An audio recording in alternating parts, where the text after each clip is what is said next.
Em nome do Pai, do Filho e do Espírito Santo. Amém. Louvado seja nosso Senhor Jesus Cristo e para sempre seja louvado. Obrigada, meu Deus, por esta manhã contigo, Senhor. Que alegria, que alegria. Permita, Senhor, que nós não percamos a oportunidade de Te conhecer, de Te louvar, Te glorificar, porque isso vai ser determinante na nossa vida. Meu Deus, vem até nós com Teu amor, com a Tua bondade, com a Tua justiça e nos faça animados e vigilantes para Te aguardar. Bom dia, meu irmão, minha irmã. É uma alegria mesmo a gente poder estar aqui. E as leituras que a igreja nos traz hoje a primeira leitura está em Romanos, capítulo 5, e aí dos versículos do 12 ao 15 e do 17 até o 21. O salmo é o 39, entre parênteses 40, um salmo muito lindo. E o evangelho está em São Lucas, capítulo 12, do 35 ao 38. E o Espírito Santo hoje nos anima, nos incentiva, nos alerta. E ele nos diz: anime-se e esteja sempre pronto. Anime-se e esteja sempre pronto. Ontem falava sobre isso. Tantos são os desafios do cristão. E ainda Deus nos coloca mais um desafio, que é passar por todas as nossas tribulações e expressar e revelar a alegria do Espírito Santo.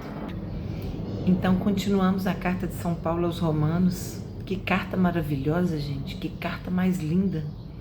Veja bem, se você fizer as leituras, né, do dia em 3 anos, porque são 3 anos litúrgicos, né, você terá lido praticamente a Bíblia toda, com pequenos intervalos, mas você vai ter conhecimento tão grande, tão maravilhoso. E São Paulo, nas cartas aos Romanos, ele nos encanta com tanta sabedoria. São Paulo vai falar então da morte em Adão e da vida em Cristo. Essa é uma reflexão que a gente escuta muito na igreja, que Cristo é o novo Adão, né? Mas é o novo porque é uma vida nova. Em Adão, através do pecado, morremos. Mas em Cristo, através da salvação, vivemos. Essa é uma reflexão muito bonita. Ele vai dizer: se por um só homem, Adão, o pecado entrou no mundo, o pecado original, que foi o pecado da desobediência, nós temos que pensar demais. O primeiro pecado do mundo foi a desobediência de Adão e Eva. E nós precisamos refletir muito sobre isso, porque a desobediência é um pecado que prevalece nos dias de hoje. Porque é um pecado daquele que não se submeteu, que não se colocou sob a missão de Deus. Então, através desse único homem, o pecado entrou no mundo e condenou a todos. Assim também, por um único homem, Jesus Cristo. Nossa, esse é tão maravilhoso. Por um único ato de justiça, todos foram justificados. A graça entrou no mundo por esse um só homem. Muito, muito lindo. Sobreveio a lei para que a abundância do pecado acontecesse, porque onde abundou o pecado, superabundou a graça. Veja, com o tempo, os homens foram excedendo nas leis que Deus mandou através de Moisés. E esse excesso, ele levava a transgressões, que era uma desobediência à lei. Adão e Eva desobedeceram a Deus. Os homens desobedeceram à lei. E o pecado ficou no mundo. Está no mundo, mas através de um só homem. A justiça pode ser feita e Onde abundou o pecado, hoje superabunda a graça. Sou eu e é você, meu irmão, minha irmã, quando olhamos para a nossa vida e olhamos de onde Deus nos tirou. Nós sabemos que hoje somos pura graça de Deus. E a graça de Deus é aquilo que eu recebi sem merecer. Isso é maravilhoso. O que hoje você identifica na sua vida que você recebeu sem merecer? Tudo, né? Porque não somos merecedores, mas somos acolhedores da graça de Deus. Reconhecemos que o mundo entrou no pecado, que o pecado entrou na nossa vida, mas reconhecemos que a graça de Deus é muito maior. E o que Satanás faz? Ele quer que a gente fique macerando, repisando o pecado, como se seu pecado fosse muito mais grave que a graça de Deus. E quando acreditamos que o pecado é mais grave, é maior do que a graça de Deus, nós não buscamos a reconciliação. E Satanás quer te influenciar, dizendo que isso ele não vai te perdoar. Vai. Diante de um coração arrependido, Deus perdoa. Isso é muito maravilhoso, né?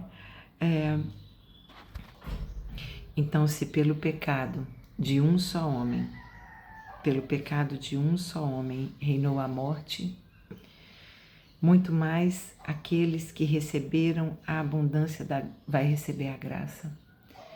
Então, se por um homem a morte entrou, por um homem a abundância de graça vai se derramar.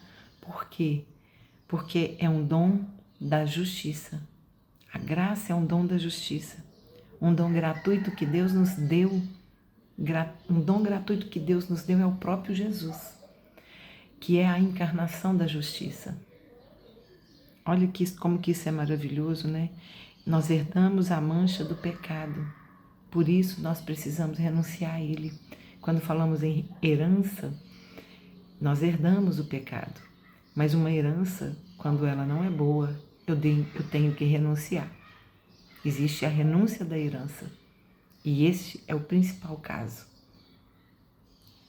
Quando eu não acolho o pecado na minha vida, quando essa herança que o mundo me ditou não me cabe mais, porque Deus abunda na minha vida, eu preciso renunciar ao pecado e me reconciliar com aquele que nos deu o dom gratuito da vida.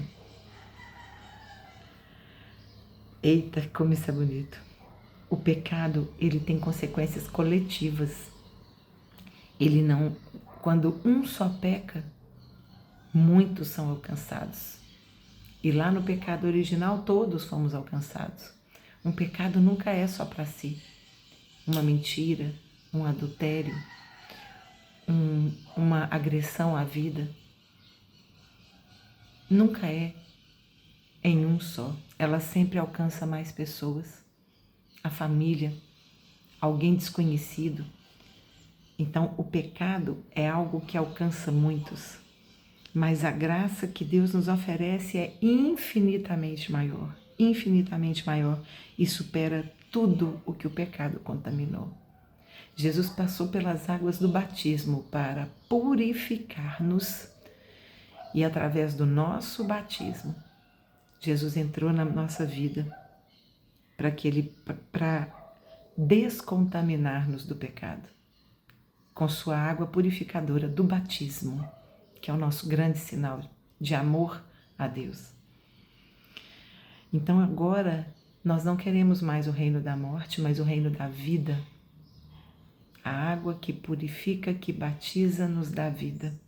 E nós decidimos, Senhor, animados, decidimos estar prontos para, então, o reinado da vida, o seu reinado na nossa vida. Porque a palavra fala que o salário do pecado é a morte, então eu não quero o reino da morte, eu quero o reino da vida nova que Deus nos deu. É através dela que podemos estar pertinho de Jesus. né? Permitindo que Deus governe minha vida. E aí, Deus então nos convida a refletir. Pode ser que a gente fique assim, mas eu não sei quando Jesus vem. Exatamente por isso, ele fala, ele nos convida a nos animarmos e a estarmos sempre prontos, né? E aí, então, ele, na carta, né? São Paulo nos coloca essa reflexão. Qual está sendo a minha escolha? Eu escolho Adão? Caminhar com Adão, que é o caminho da morte? Ou eu escolho caminhar com Jesus, que é o reinado da vida? E no domingo, né, na carta também se fala, como que ele diz, leve a palavra insistentemente, mesmo que seja inconveniente. Seja a palavra por onde for, advertida ou inadvertida, oportuna ou inoportunamente, lembrei da expressão.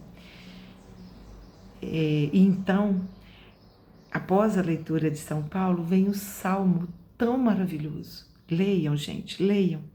São Paulo está falando, olha, e ele estava divertindo nas outras leituras. O pecado entrou no mundo, mas confia, porque muito maior é a graça de Deus.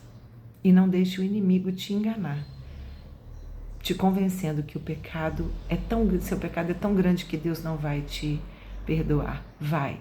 Somos o filho pródigo que o Pai sempre acolhe de braços abertos, com festa.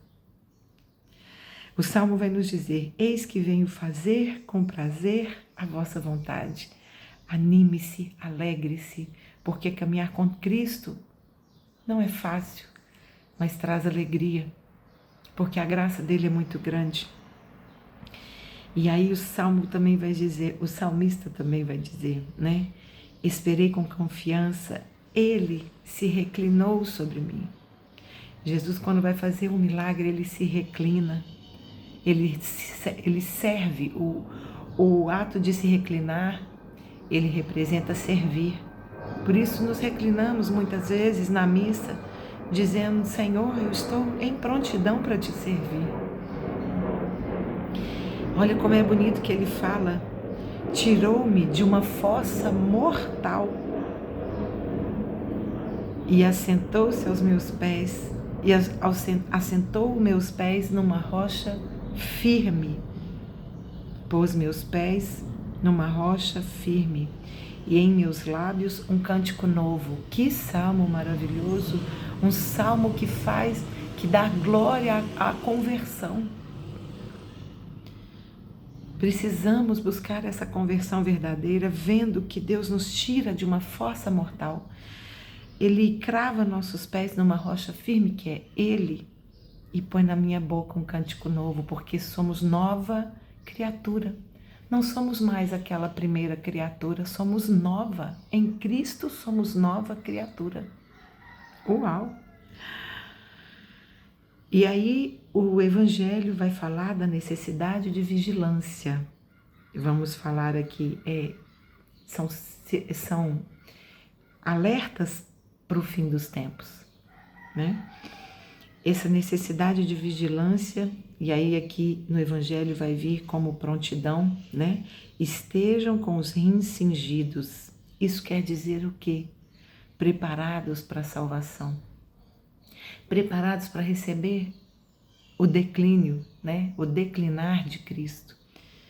Os rins cingidos é aquele que está pronto para servir, né? Em que com a túnica, quando ele ia servir, ele colocava uma corda na túnica para não sujar, Por quê? Porque ele se abaixava. Então, estejam com os rins cingidos. Lá na libertação do povo do Egito, Deus manda Moisés dizer a eles, estejam com os rins cingidos, prontos para partir, sandálias nos pés, prontos para partir, prontos para sermos salvos. Se morrermos hoje, seremos salvos? Isso é o rim cingido, isso é a prontidão. vigilância e prontidão. É o que o evangelista Lucas vai nos dizer, né? Bem-aventurados os servos cujo Senhor achar vigiando quando ele chegar. Feliz nós que vigiamos nossa vida todo dia, nossas tomadas de decisão, nossas condutas, por onde andamos, o que tocamos, né? Bem-aventurados nós que estamos vigiando, aguardando a vinda dele, porque não sabemos a hora. É amá-lo em todo tempo, né? Estejamos prontos em qualquer tempo. O Senhor estará... o Evangelho vai dizer, o Senhor estará voltando de um casamento. Como a figura do casamento, ela é presente na Bíblia, porque ele vai nos falar da aliança. A nova aliança. Por que o primeiro milagre foi num casamento? Porque Deus estava marcando a nova aliança com Cristo. E quem pede por esse milagre é Nossa Senhora. Vocês já observaram na Bíblia que a última frase de Nossa Senhora é essa: fazei tudo o que Ele disser? Nossa Senhora fala hoje para a gente, faça tudo o que Ele disser. Isso vai nos manter em prontidão, meus irmãos, e animados. Depois Nossa Senhora não fala mais na Bíblia. Mas ela é citada como alguém que guarda tudo no seu coração. Mas vamos escutar Nossa Senhora? A última frase dela, descrita na Bíblia, aponta para Jesus. Faça o que Ele disser. Ai, que lindo! Que esse seja mesmo o nosso casamento, essa nova aliança que a gente faz com Deus. Estamos prontos para poder segui-lo, né? Ele vai voltar. Ele vai voltar em qualquer tempo. Ou Ele vai voltar, ou nós vamos até Ele. Ou na hora da nossa morte, vamos até Ele. Ou se não morrermos antes disso e Ele voltar. Este é o momento da nossa salvação. Vigie, vigie, porque como não sabemos o tempo que Ele voltará, podemos esfriar, ter o que é um grande alerta hoje, né? Cuidado com o esfriamento espiritual. Ou então cuidado com o exagero de tanta coisa e a falta de profundidade, né? Então, Deus nos alerta através das leituras que nós temos que estar sempre prontos e animados. A graça de Deus é muito maior e eu tomo posse disso hoje, tome posse também. Meu irmão, minha irmã, a graça de Deus é muito maior. Louvado seja nosso Senhor Jesus Cristo e para sempre seja louvado. Em nome do Pai, do Filho e do Espírito Santo. Amém. Nossa Senhora de Guadalupe, rogai por nós.